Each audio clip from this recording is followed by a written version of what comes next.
Kronologi polisi tipu polisi di Sumatera Utara, Sumut, yang membuat korban rugi sebesar 850 juta rupiah.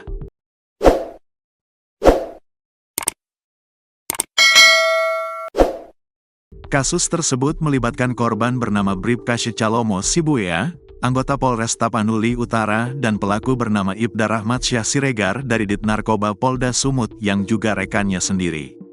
Menurut kuasa hukum Bribka Syecalomo, Olsen Lumbantobing, dugaan penipuan ini bermula pada awal Desember tahun 2023. Ibda Rahmatsyah menghubungi Bribka Syecalomo dan menawarkan kesempatan untuk mendaftar ke SIP, Sekolah Inspektur Polisi, dengan syarat membayar 600 juta rupiah.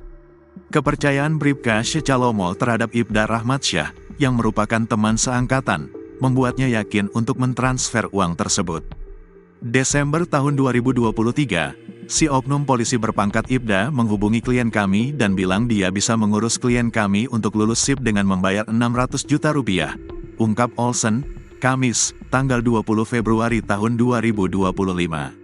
Setelah membayar, Bribka Syecalomo mendaftar ke SIP pada Februari tahun 2024. Namun, saat pengumuman pada April tahun 2024, namanya tidak terdaftar sebagai calon yang lulus. Ibda Rahmatsyah kemudian meminta tambahan uang sebesar 250 juta rupiah untuk mempercepat proses kelulusan. Bribka Syecalomo kembali mentransfer uang tersebut, namun pada pengumuman berikutnya, namanya kembali tidak terdaftar. Merasa ditipu, Bribka Syecalomo melaporkan kasus ini ke Polda Sumut pada tanggal 14 Oktober tahun 2024 dan melanjutkan dengan laporan ke Bid Propam Polda Sumut pada tanggal 25 Oktober. Olsen berharap Kapolda Sumut, Irjen Wisnu Hermawan, dan Kombes Sumaryono selaku Direktur Reserse Kriminal Umum, dapat menyelidiki kasus ini secara transparan dan cepat.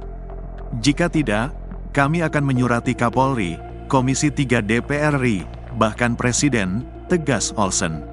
Kasubit Penmas Polda Sumut, Kompol Siti Rohani Tampu Bolon, mengonfirmasi bahwa laporan Bribka Syecalomo saat ini sedang dalam proses penyelidikan.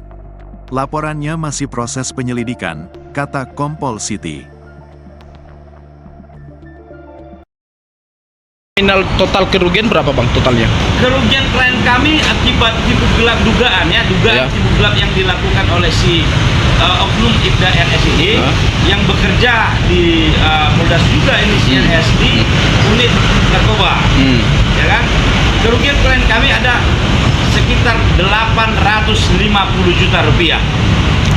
Bang, apabila nanti laporan ini udah kita layangkan, apabila nanti tidak ada tindak lanjut, langkah seperti apa yang akan kita ambil ke depannya, Bang? Kita akan surati semua, kita akan surati Bapak Kapolri, Komisi 3, kemungkinan juga kepada Bapak Presiden, supaya perkara ini diatensi, karena ini menyangkut nama baik institusi itu sendiri. Padahal sekarang institusi Polri sangat dicintai masyarakat.